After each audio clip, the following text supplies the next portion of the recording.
But today I just want to tell you that these verses were not just, arbitrarily compiled by that master, 17th century master. They were taken from the ancient sutra, very, very important Buddhist sutra, right? And today I have time only to just give you a few examples of the verses compiled by this monk. It's beautiful, it's inspiring, and these verses are chanted and they are expounded on, they are taught and explained in a monastic training. I myself went through it. And when I had my ordination, one of my ordinations, that is before my Theravada connection, I also had Mahayana ordinations. And I went through it in Taiwan. I think I have mentioned that also. And this monastic training, ordination training, is not just 1 or 2 days, 2-3 days. It's whole month long. You enter into the camp, and those days it was, I don't know about the situation now, it was only held once a year.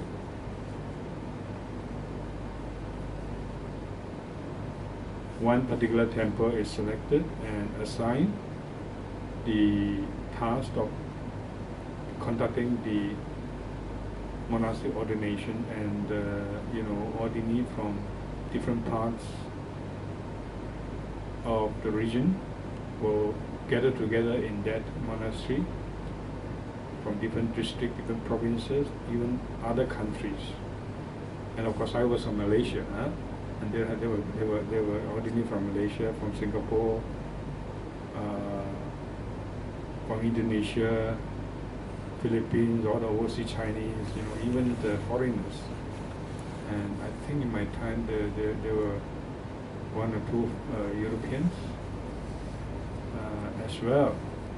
So people gather there. It became the center of the world, if you like, for Mayan ordination. And there you enter into the camp. It's 1 month. It's 1 month, and there's a rigorous training.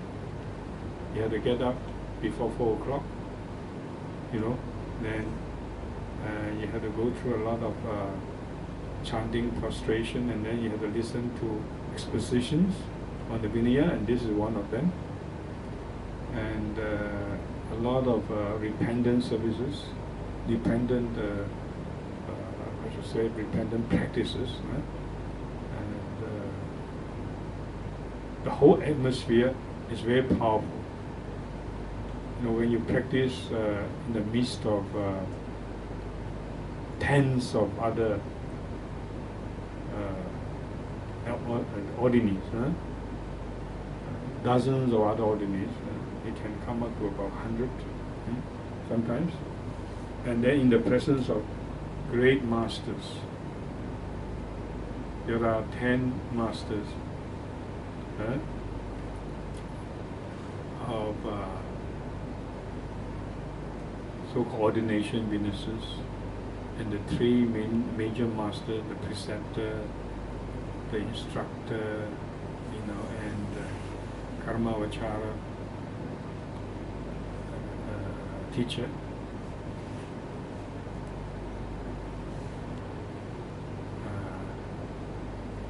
The teacher in charge of the more ritualistic, aspect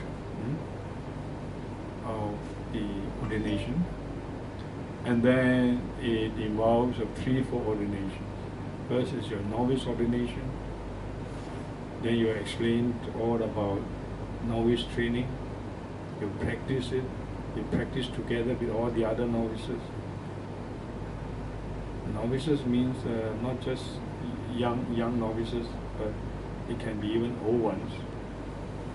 Many in their old age also become monks. So the first stage is to go through ordination of the novice ordination. Then the second one is the Bhikshu ordinations, and then finally the Bodhisattva ordinations. So there's an additional dimension of the Bodhisattva vow is added. So it's very powerful, it's very transforming, and you don't have time to idle around.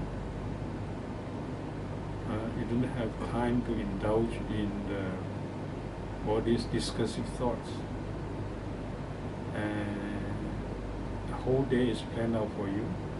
In the whole day, throughout the day, you get guidances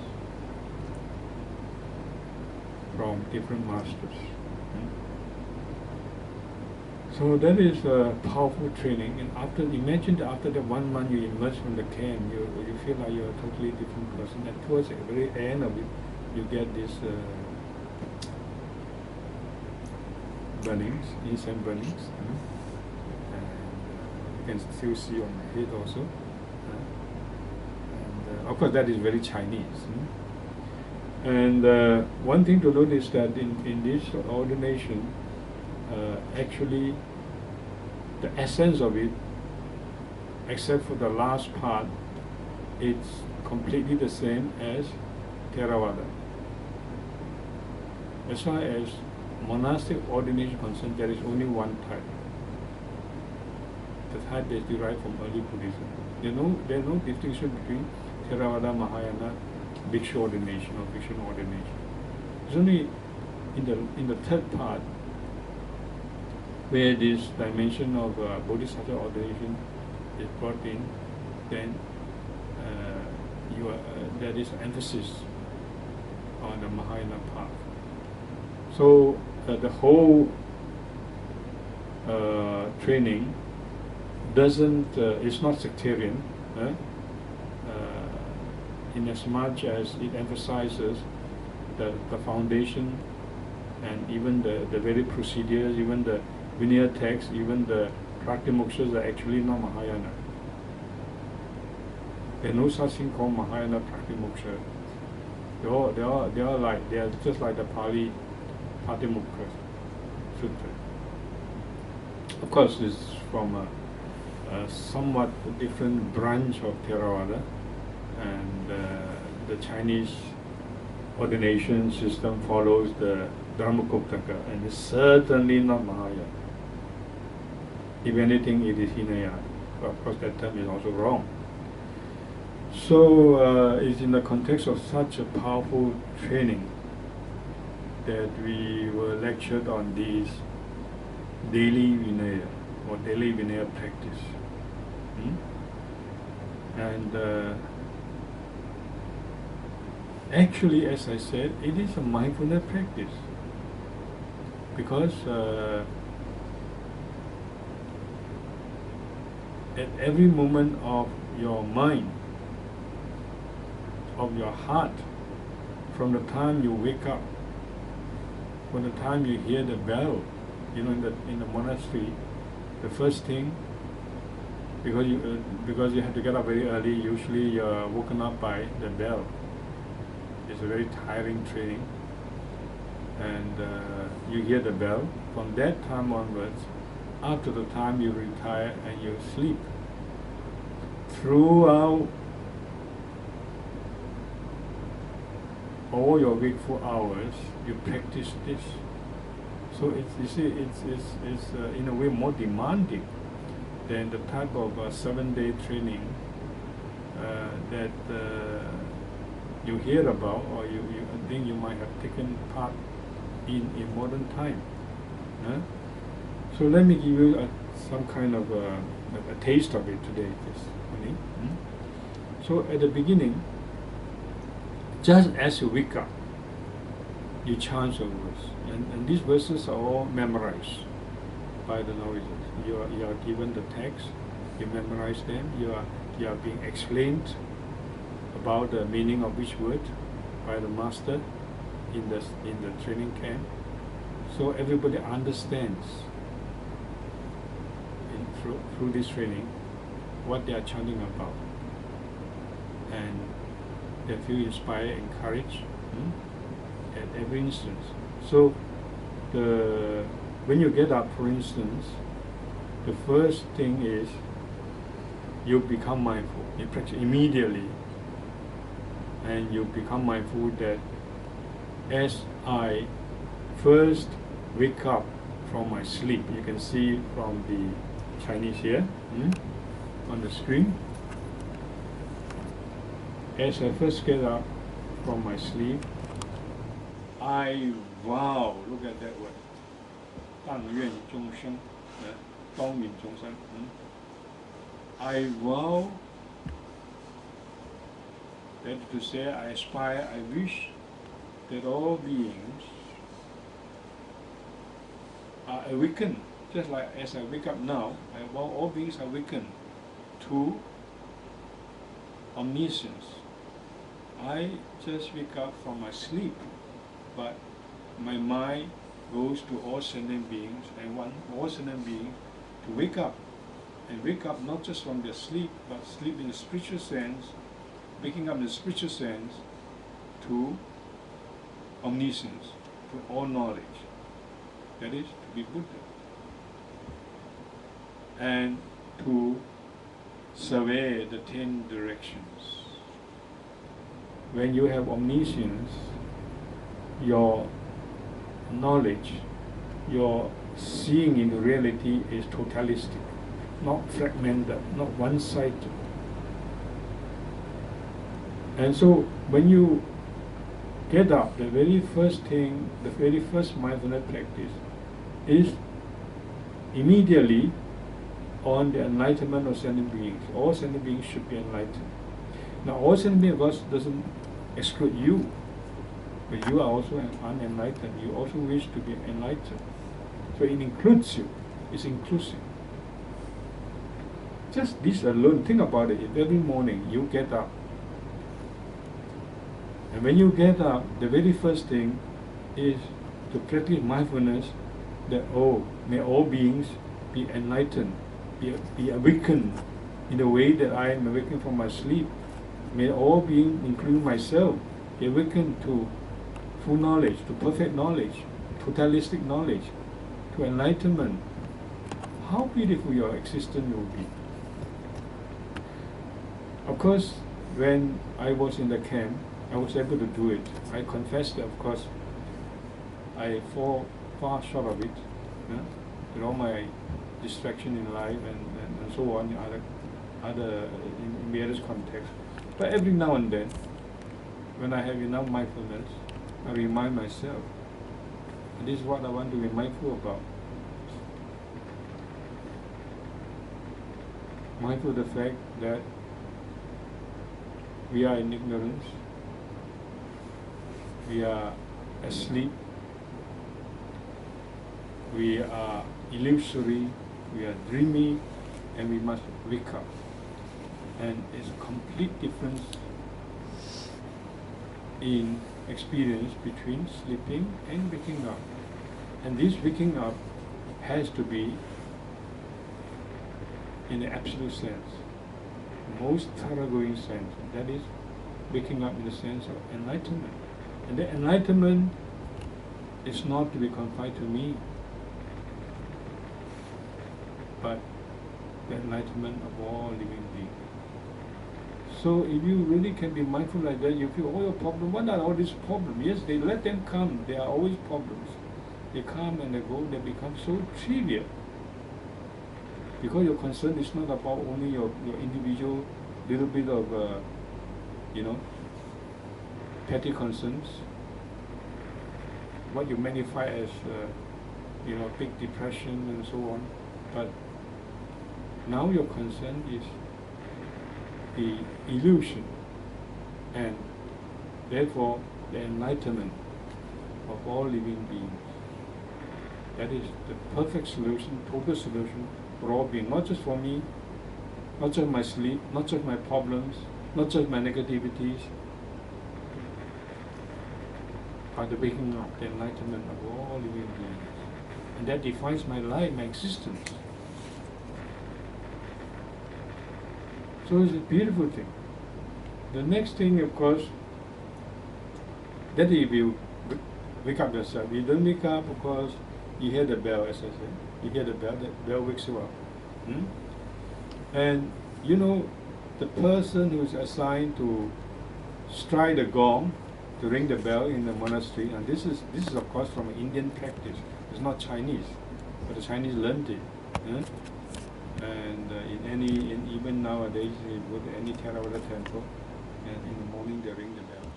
And this has come to be emphasized, of course, in Chinese Mahayana. So when you look deeply into all this, you see that actually the whole of Mahayana tradition, Chinese tradition, Japanese traditions, and so on, you see, they all derive from the Indian traditions. Just as the mindfulness practice is derived from Indian tradition, you have to know, you should be aware of this context. It certainly helps tremendously, to say the least. So the person who is assigned to strike the bell, he's not just a worker, you know. He doesn't do it just as a job. You go to the office, you have to do something. You alienate yourself. It's not really what you want to do, but you do it because you have to do it because you want to feed into the system, or because you need the money for yourself and for your family. You know, this is unfortunately mostly the case. I'm happy. I'm really lucky that I'm doing exactly what I want to do. That is, spread the Dharma and teaching the Dharma and writing Dharma books and so on. But I think not everybody is so lucky. So I'm grateful.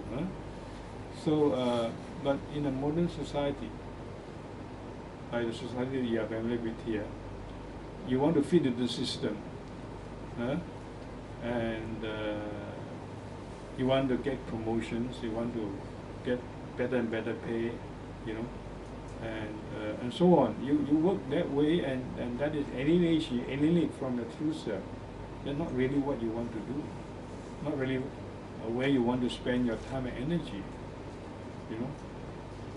So the person who rings a bell in the monastery also, he's not just doing it as a worker, as a servant. He practices the Dhamma. He practices mindfulness now.